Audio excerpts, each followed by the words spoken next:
Dwyer's hat trick has him up front with a comfortable margin to those behind. After the modern marvel that is Circuit of the Americas, our drivers bring their Formula 3 cars to a track that is far less forgiving. Indeed, the high speeds and close barriers here in Wisconsin might just leave a few of them licking their wounds. We'll see who can keep things clean as we get ready to watch round 4 of the Turn 2.0 Flying Huskies. And you'll see it all live here on the Global Sim Racing channel. Hi, I'm Joe Peak, and with me in the booth is DJ Clark. Behind the scenes is our director, Sean Crackers Ambrose, and he's using cameras provided by Dougie Beard. Road America is rated by many drivers as one of their favorites. To help us understand why, let's head to our track guide. Welcome to Road America. Nicknamed America's National Park of Speed, it's easy to see why just by looking at how the track is laid out. Long straights are a major feature, and drivers will build up incredible momentum before they find themselves interrupted by tight 90-degree corners. In fact, for a 4-mile circuit, it has shockingly few turns. It also has little in the way of variation in layouts. The main course is only broken up once with a single chicane added in the bend version. But don't take this to mean that it's a boring track. Elevation change happens many times over a lap, with a few places taking you into corners which are quite blind. But 2 of the turns on the back half of the course are perhaps the most distinctive. One is the carousel with its more than 180-degree radius. It just feels like it never stops. The other is the kink. Terrifyingly fast with very little runoff, it can end someone's race in a flash. As you'd expect, the heavy braking zones make for some ideal overtaking spots. Turn 5 sees plenty with its downhill entry. The hurried downs can offer drivers a chance at a sneak attack if you're brave, and then Canada Corner gives you one last shot before the lap is over. It's no wonder major organizations such as IMSA, IndyCar, NASCAR, and the SCCA all host major races here. All in all, many drivers rate this track as the best track in North America. Many who hop in the seat and try it can quickly understand why.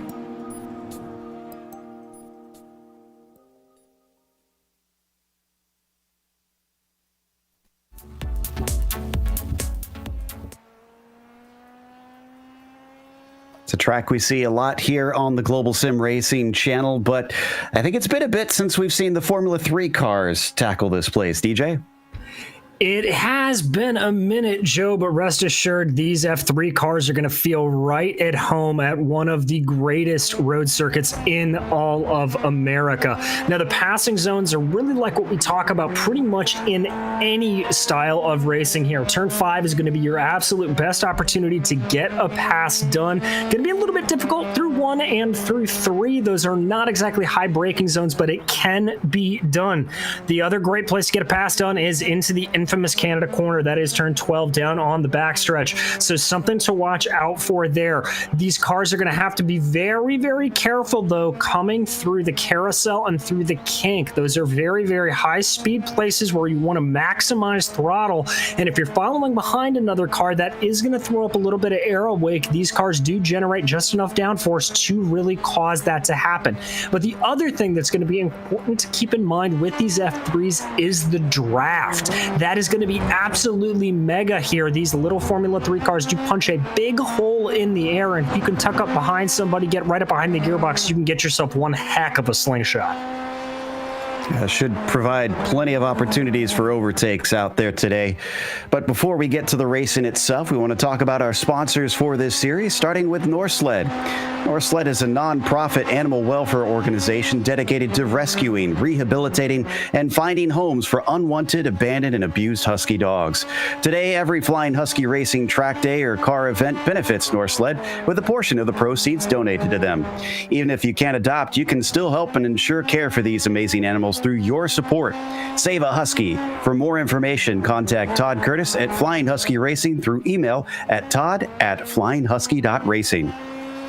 Flying Husky Racing is a car club based in the Pacific Northwest that delivers premium track days and car events for automotive enthusiasts. FHR is dedicated to safety, development, and building community among members and participants. Find out more on the web at flyinghusky.racing. Flying Husky Racing. Track days are the best days. And they also work in conjunction with Turn 2.0 Drivers Club. It's a car club based in Northern California and founded in April of 2020. The club runs approximately 20 private days a year at Sonoma Raceway and Thunder Hill. And it was created as a private, exclusive membership club designed for and by race car, track day, and racing enthusiasts that share like-minded values. These include safety first, camaraderie, fairness, diverse interests, love of cars, and a desire to learn and grow as drivers on and off the track. Have fun, be safe, and go faster. Now let's take a look at the championship.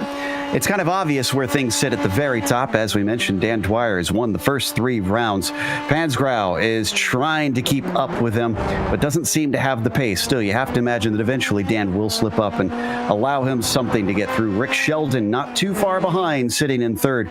We'll even have a tie for that 4th spot, 30 points back from our leader, Carpenter and Anderson, holding down that, and then Todd Curtis rounding out our top 5 positions on the sheet.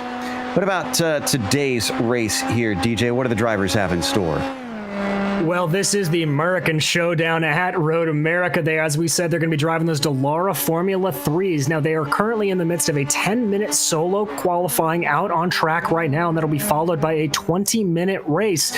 Now, a fast repair is available for these drivers, but that's going to be made a little bit complicated by the sheer length of Road America. If you make a bobble and you've got to pick up some damage, yes, you can hop on into the pits and get that repaired scot-free, but you've got to limp your way all around this massive circuit to do so.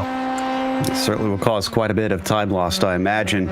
Meanwhile, in our qualifying, which is underway, after 2 laps for many of the drivers, Siegel currently has the provisional pole position. Dan Dwyer is shy of him by a bit, actually less than 1/10 of a second. With how long this track is, that's actually quite impressive that our top 3 are split by 8 hundredths of a second currently. So we'll see if the 3rd lap changes that in any form or fashion. The number 9 currently coming around the hurry downs and into the carousel portion.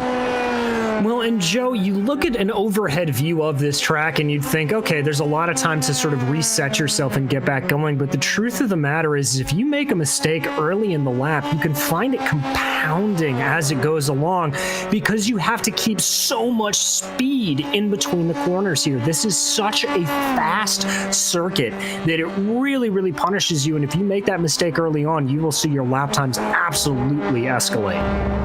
Mark's looking good here on this 3rd and final qualifying lap as he comes around Bill Mitchell Ben, trying to improve on a 2-flat 3.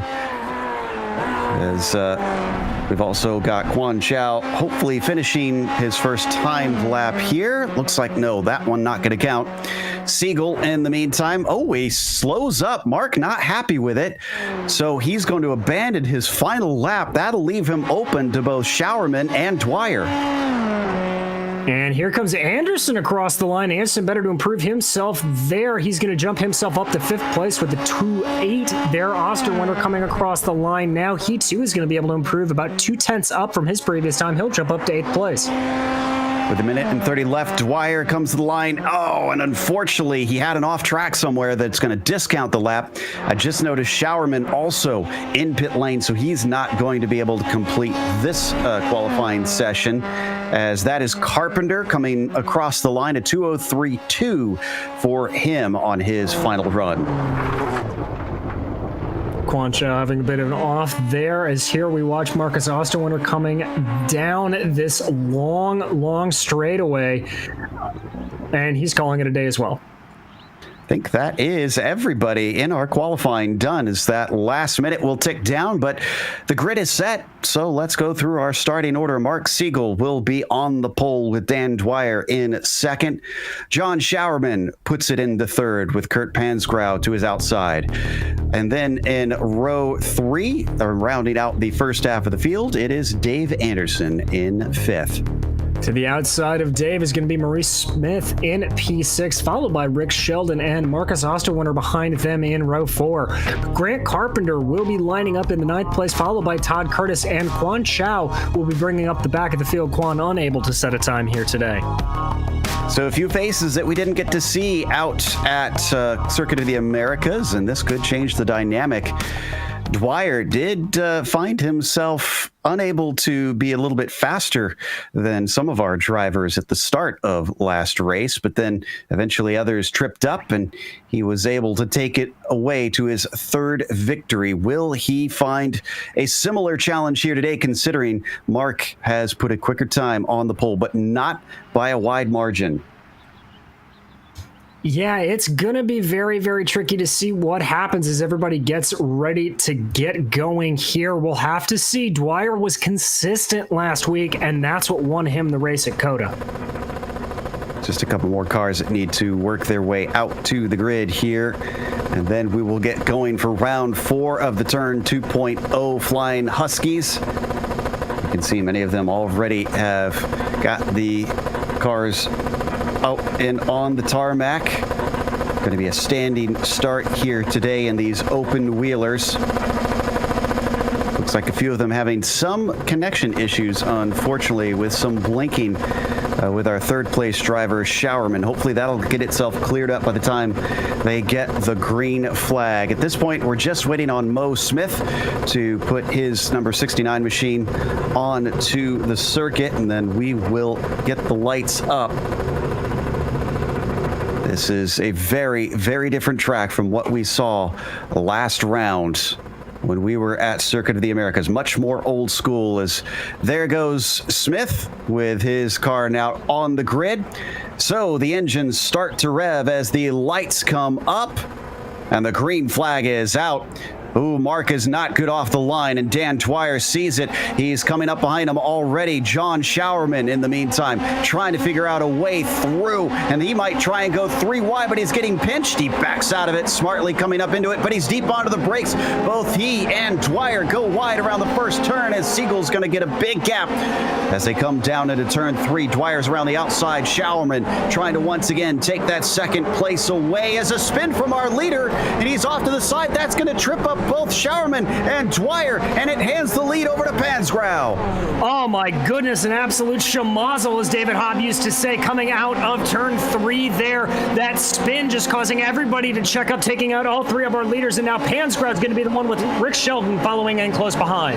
Completely changes up the front of our field. Pansgrau leads with Sheldon in second, Carpenter third. Another spin behind him is Dan Anderson, struggling to get the tires up to temperature out of turn 5, drops down the order. Todd Curtis promoted up to 4th after starting in 10th. Yeah, Todd having an absolute flyer here of a start. Just got to keep all 4 tires on the gray stuff here. But this battle for P1 starting to shape up a little bit. Kurt Pansgrau hoping to be able to pull away here, but Rick Sheldon keeping him very honest as they make their way through the carousel for the first time.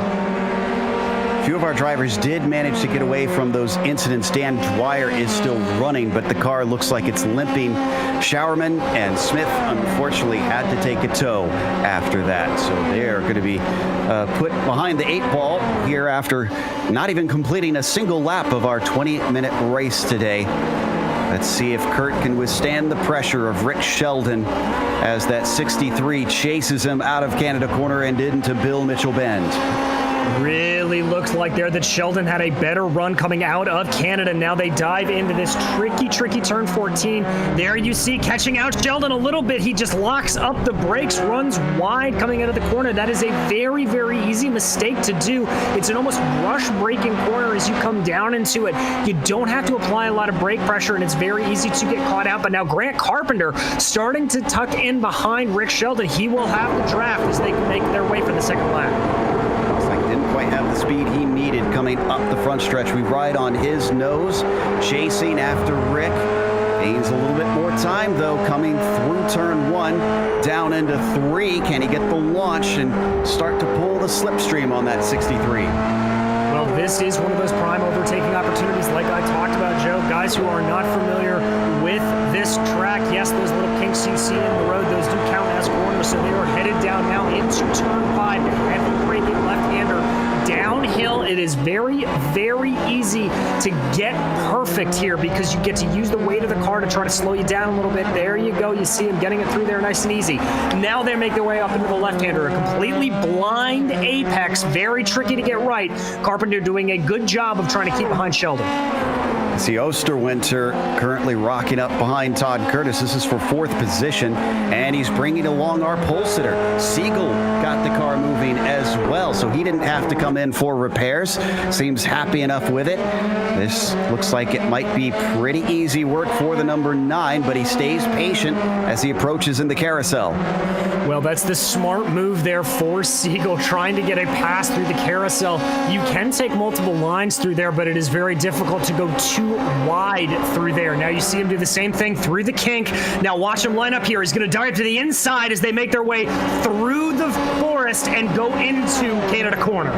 Oof, that 9 is not afraid to get close to the other cars as he nearly touched Marcus, but that will give him 5th place. Next in line is going to be Todd Curtis.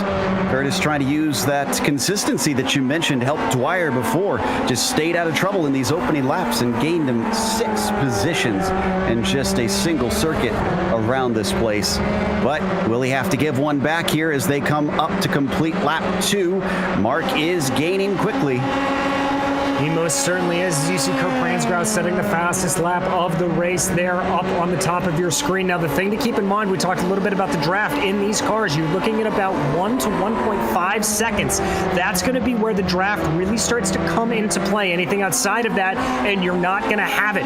You saw there Curtis getting a little bit of the grass on the exit of turn 1, and now a very good run here from Mark Siegel. He's going to be all over the back of Curtis. Tries to reel him in. The speeds pick up 145 miles an hour, 150 as they reach the end of the Moraine sweep. But it's not enough. Still, they both dive it to turn 5 and off the corner once again. Mark looking like he's got a better handle, keeping the grip coming out of the corner. Oh, but he doesn't anticipate the braking for the number 72. Almost gets into the back of him. Dives out of it just in time. Oh, and this looks like a slam dunk right here. Todd does not defend as he leaves an opening for Mark. And into turn 8, that gets 4th place for the number 9. Joe, I'm not sure if it's from that incident or from a previous incident, but I'm seeing a little bit of right side fence damage to the front of Siegel's wing. So I'm not sure if that was from that previous thing or if he did indeed make a little bit of extra contact there with Todd Curtis. Doesn't seem to be affecting him too much, but just something to keep an eye on. It was the left side of the car that came close before, so it must be from something before, I imagine. Still, Todd retains a top 5, and Osterwinter doesn't seem as quick to manage to overtake Todd Curtis. He's now almost ready to hit the halfway point. That's how quickly the minutes tick by here, and the laps take a long time to cycle through, but Pransgrau continues to hold the lead up at the front. He's got about a 4-second gap over Rick Sheldon. Sheldon, though, finding improvement every time around. A 2:01.5 is his personal best, and 2/10 quicker than Pransgrau. That's a great lap there from Rick Sheldon, and that gap between the two is really starting to spread out a little bit, so you can see Pransgrau able to breathe a little bit easier, and Sheldon not having to deal with any of the dirty air as Dave Anderson there sets the fastest lap of the race with a 2:01.223. All right, so Dave Anderson suddenly coming to the fore. And I checked because I was curious. You mentioned the damage on the number 9's front wing. Remember, he was our pole sitter. Well, he hasn't been able to match that. And I wonder if that damage is slowing him down in a straight line, because his quickest is a 2:02.2. And that is well off of our leader. It certainly is, and you've got to think about the fact that when they're running in qualifying, it is single lap qualifying, nobody else on the track, so you're not able to pick up the draft. Theoretically, running around here behind the dirty air of a car, yeah, you may lose a little bit through the corner, but you are going to be way faster. Oh, is Osterwinter off into the grass? Yeah, it seems like turn 6 caught another victim. And don't blame him on that one. You talk about an easy mistake to make. I feel like I never get this corner right. No, it is so tricky. If you get on the power a hair earlier, Joe, if you're trying to trail brake a little bit into that corner, any sort of input on either of the pedals going through the apex of that corner will absolutely throw you off. And speaking of getting thrown off, Todd Curtis making a mistake, or not Todd Curtis, excuse me, Grant Carpenter making a mistake as well on the exit of turn 8. Oh, big into the wall. Oh, some serious damage on the left front. We're going to take a look. I think this, yeah, you said there it is at turn 8. Oh, and he spins it, doesn't hit anything. Now, what's the second incident here? It looked like it was on the exit of the carousel. Bops it into the wall, though. Well, and that can upset the aerodynamic balance of the car ever so slightly. Even just a little hit like that can really, really dink that rear wing. So let's stay here with Carpenter. We watch him coming around the carousel. And he's going to come around. Looks like, yep, I think that's a little bit of an aero problem that he just absolutely had no control over the back end of that car. Well, apparently Mark was listening to the broadcast because that number 9 just put a 201 flat on the board. And however, Pansgrow seems to be finding pace of his own. He ran a 201.1, so that's not going to be enough for Siegel to chase him down to the lead because he's got 10 and some change in seconds to get up to our top spot right now. There you see Kurt on your screen coming through turn 7 into the hurry downs. If he can keep that pace up, I think he's got this win in the bag. I think he does too, but Joe, you said it yourself. So many tricky corners of Road America. There it is. Oh, on the exit of turn 8. Oh, and Rick Sheldon is quickly on the back of him. How damaged is that number 5? He tries to take off and accelerate away. It looks like it's decent enough as we ride on board with Rick now, looking side to side, down to the inside of the kink, and the damage is enough that Pansgrow is indeed limping at a lower speed down this long stretch. He might have to go in and take his fast repair. He really is, and that gap down to back to Mark Siegel absolutely evaporating as well. There you can see Siegel on the back of your screen. A little bit of damage on the front wing there. You can see it, and you can see in the inputs in the car, he is crabbing very hard. Suspension damage there for Pansgrow. Sheldon has to make half this race at the front without giving way to Mark Siegel. Can the 63 manage to take the victory that eluded him out at Circuit of the Americas? Into pit lane, the damaged Kurt Pansgrow slowly limps towards his pit stall. Todd Curtis gets promoted back into third. A podium on the cards for the 72. Indeed, Curtis looking to have a strong run here today, but Mark Siegel absolutely chasing down to the front. You watch there, Curtis, on your screen, driving that car around. We stay on board here, and you can watch just how tricky this corner is. It is way faster than you anticipate. You can see there on your screen the rear of the car wanting to break away through that corner as you carry as much speed as possible through. And you get as much speed as you can as well down the Moraine Sweep. Let's give us a good view of the crest braking hard. Line entry, but looks like he nails it as he tucks it right down to that apex.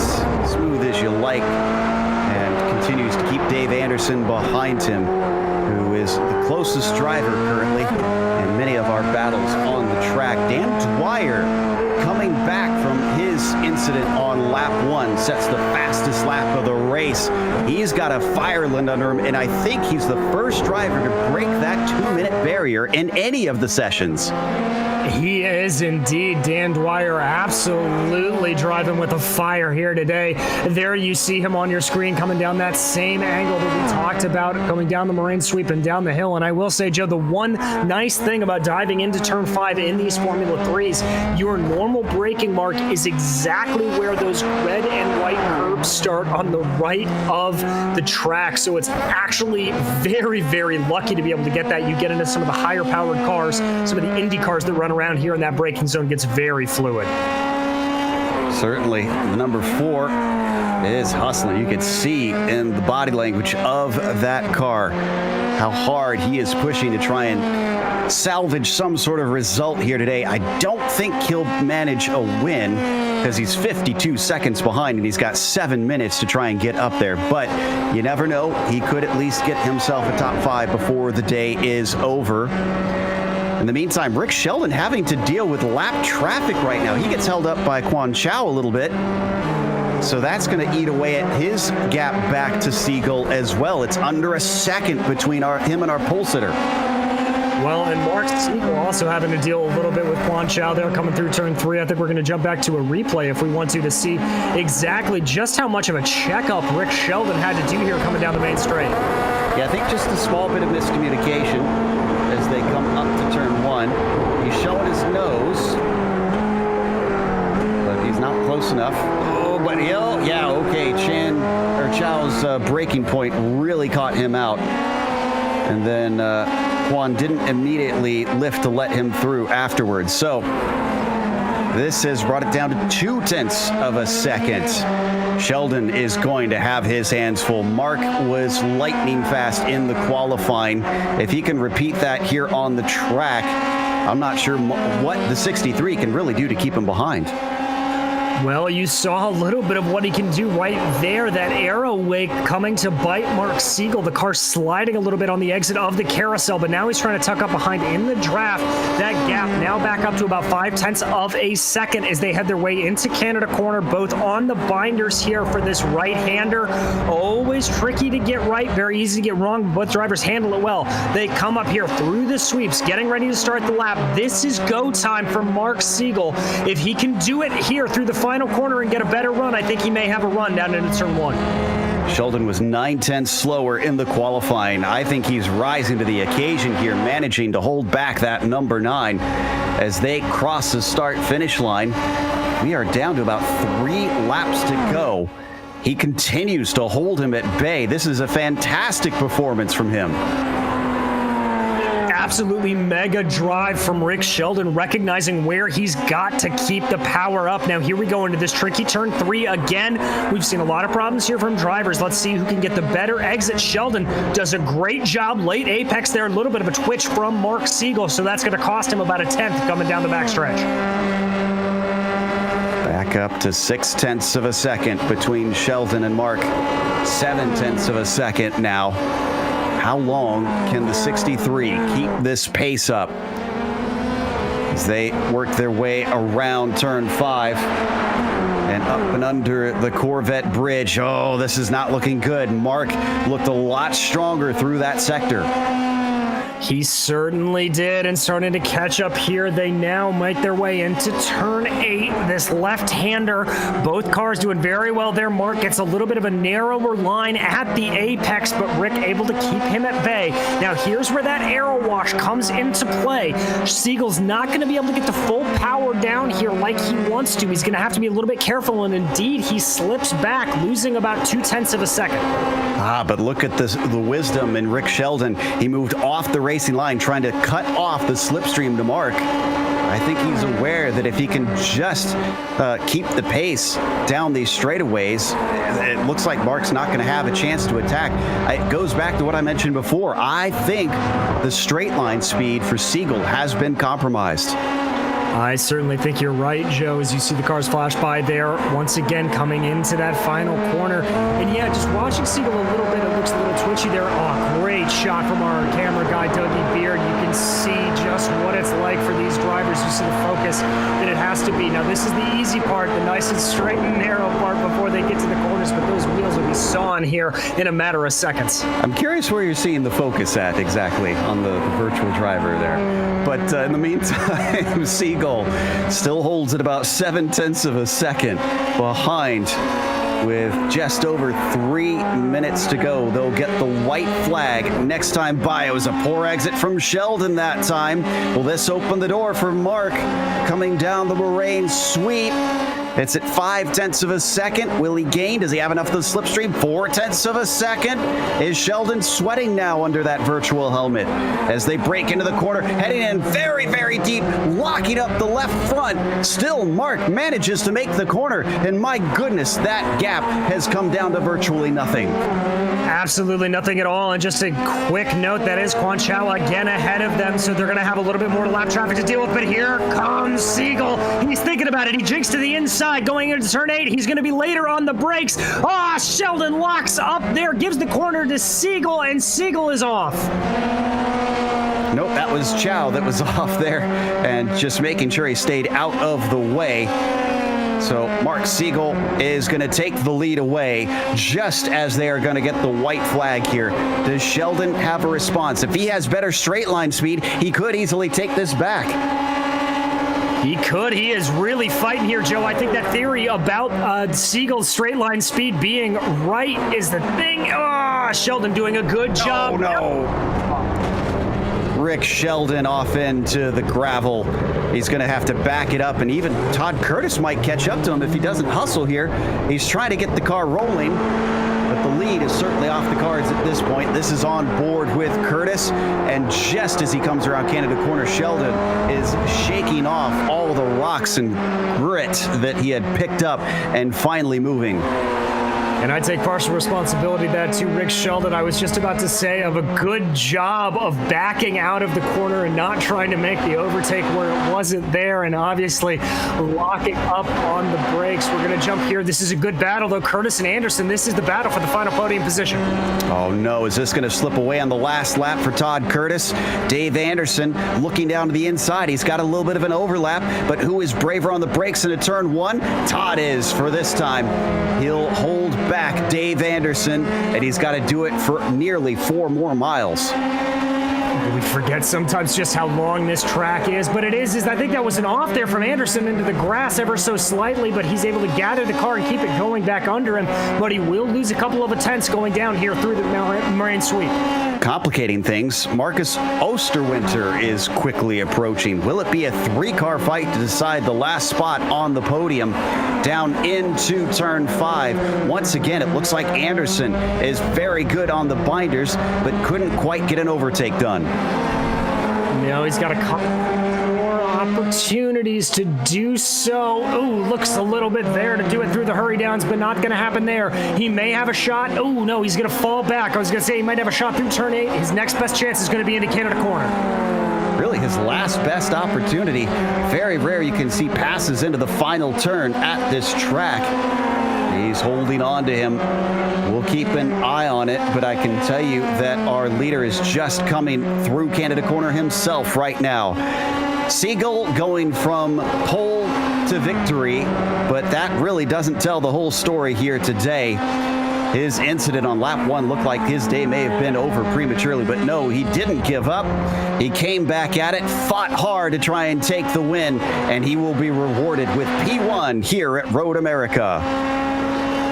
Great. Oh, and Anderson and Curtis are off. Osterwinter climbs into 3rd.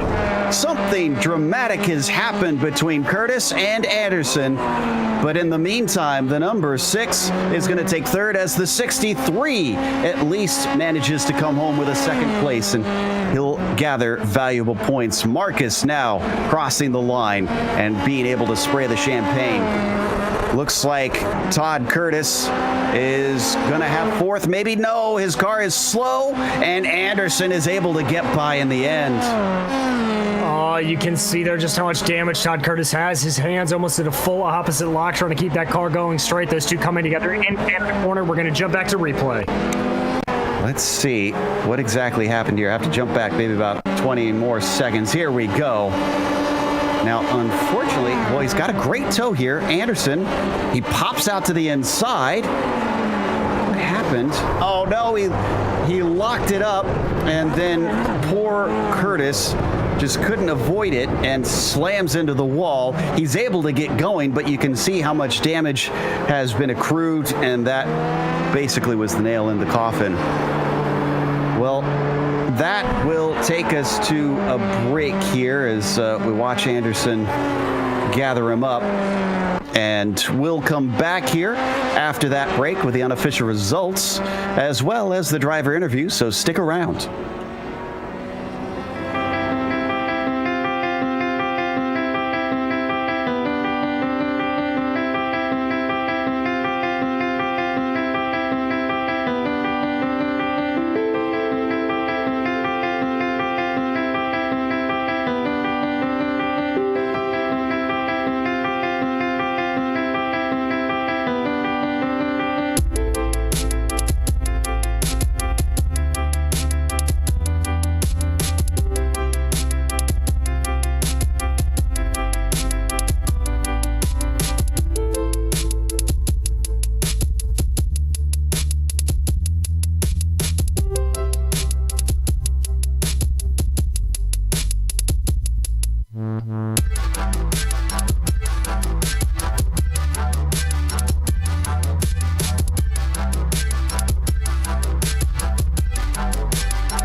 Welcome back to Road America. Round 4 in the T2.0 Racing Huskies has been won by Mark Siegel, and he certainly had to fight for that one because his first lap incident sent him almost to the very back of the field.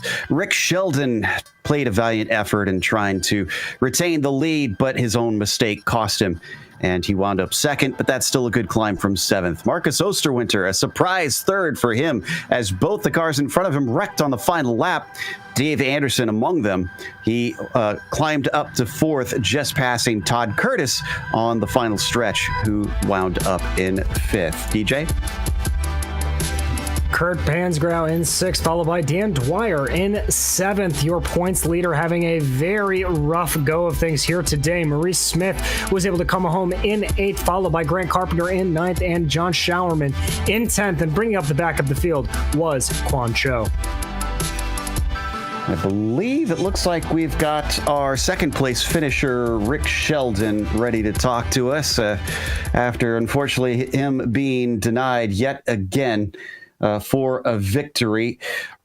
It wasn't a win, but it's still those valuable points. But tell us about that incident that handed away the lead. You talking to me, Rick? Yes. Oh, hey, how you doing, man? Welcome back to our Flying Huskies Turn 2 thing. This is pretty fun. What happened, I think, on lap 9. I think it might have been lap 7. I don't know. I'm just about to go back.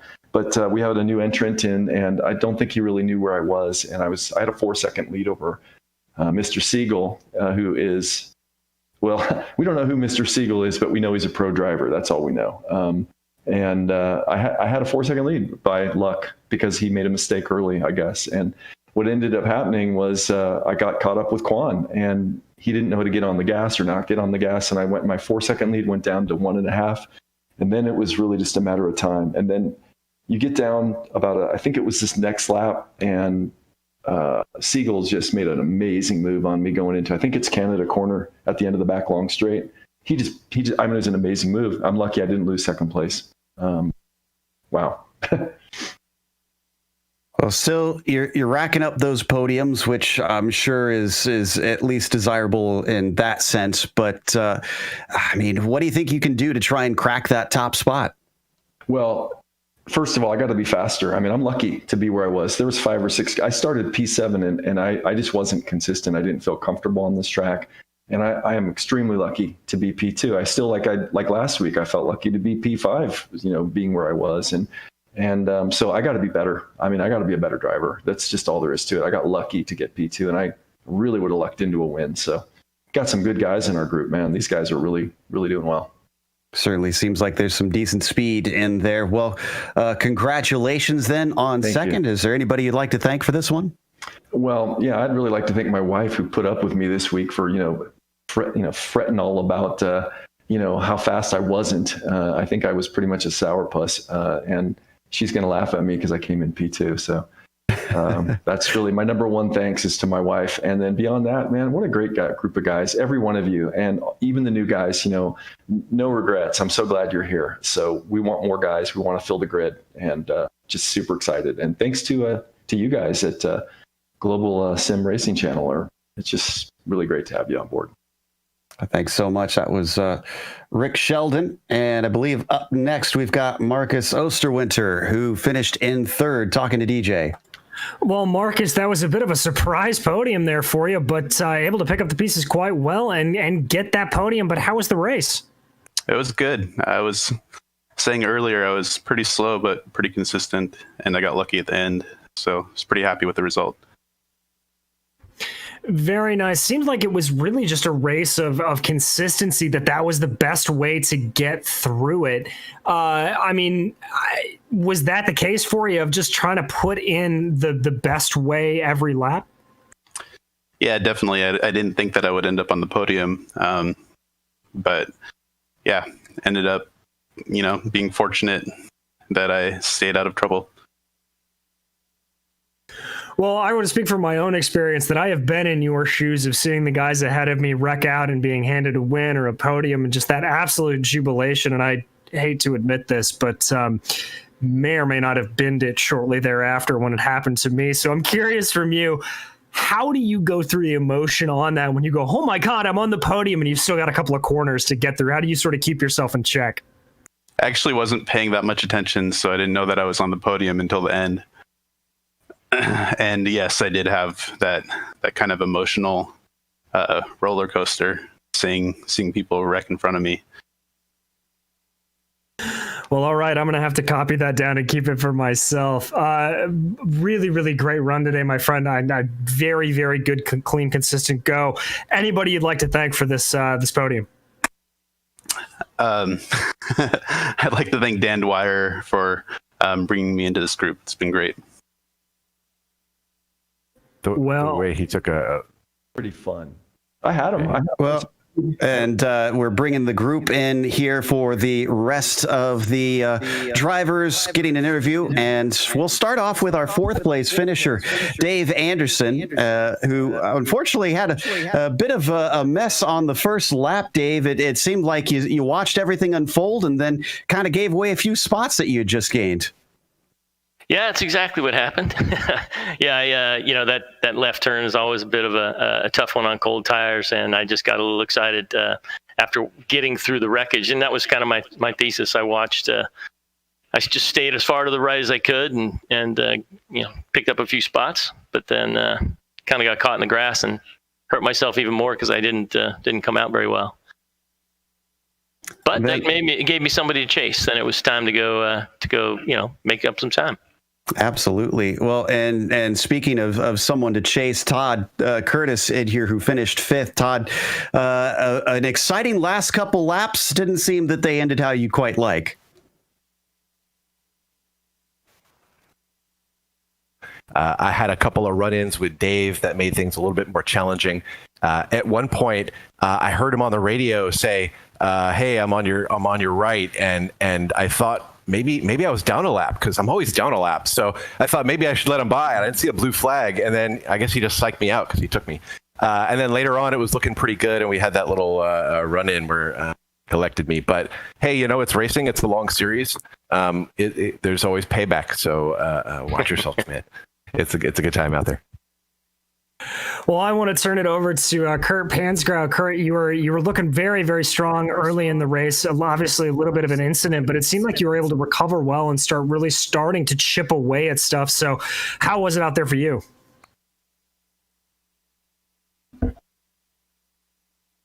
Kurt, you got a copy on me?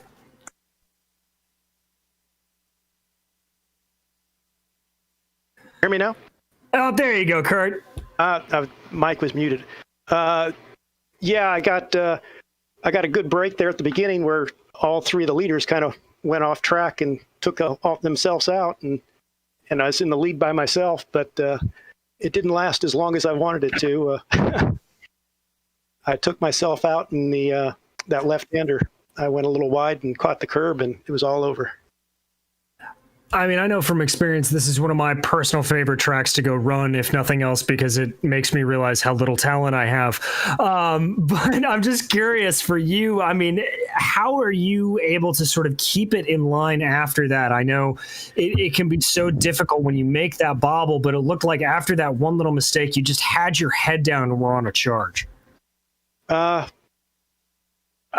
don't know. I just frustrated and pulled myself back together and put some decent laps in once I got the car fixed. But yeah, it's disappointing to take myself out. Well, Kurt, I've got a sneaking suspicion that we'll be seeing you near the pointy end of the field going forward. Yeah, I hope so. Thanks. Well, I want to go from Kurt over to our current points leader, I think still at the end of this, Dan Dwyer. Dan, obviously very frustrating to have that incident at the start. What did it look like from you under the helmet?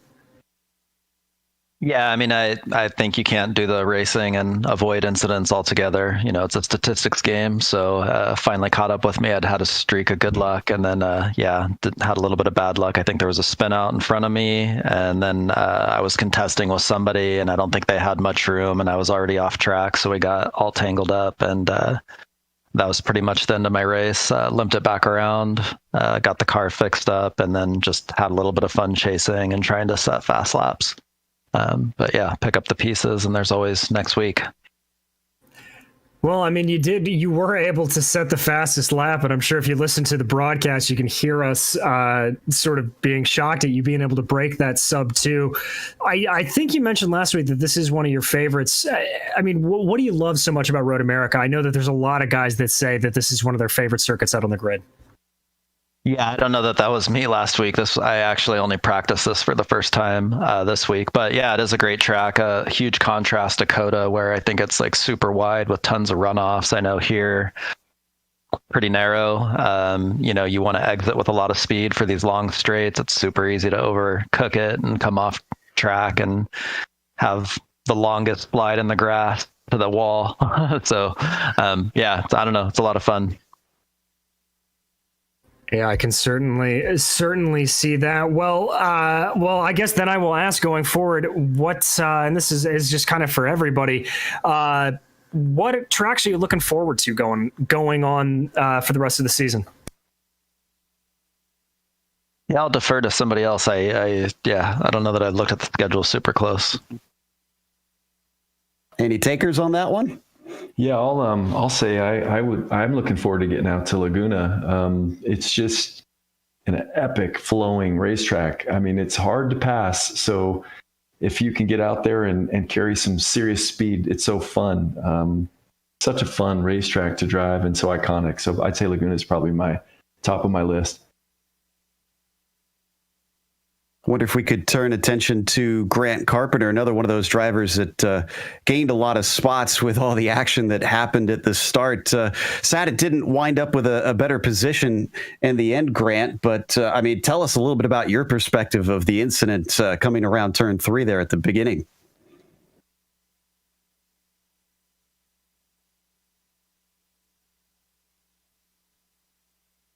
Oh, and I think we do not have Grant here, so that is my mistake. Excuse me.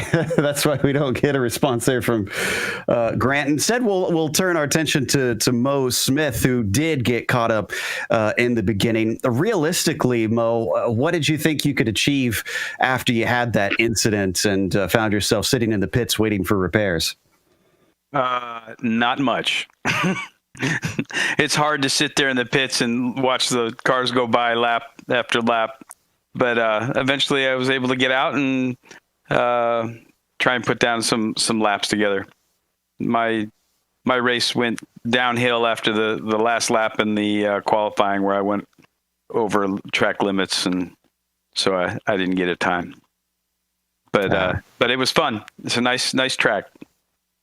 Certainly seems like one. And this will take us off to round 5 at Road Atlanta. Do you have any experience there, either in the real world or here in the sim?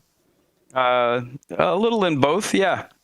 I've raced there in the Porsche Club car and raced there in Skippy cars, and but nothing with any real horsepower. And of course, done some sim work training for those events. So that'll be fun. Maybe that'll give you a little bit of a leg up on that one. That was Maurice Smith. And before we take off here, does anybody have any special shout outs or thank yous they want to give? Take that as a no. No, I think that's that's wrong. I don't know what's going on with that, man. We got to definitely thank some people here. First of all, thanks to you guys again for broadcasting. What a wonderful job you guys are doing. You're actually making our friends and family tune in, which is super cool. Like to thank the Turn 2 and the Flying Huskies Club, all the members who have not come out and raced with us. Get your sims fired up, or get your YouTube on and come and listen and enjoy. We want to keep this all with our friends and family and just keep having a good time and build.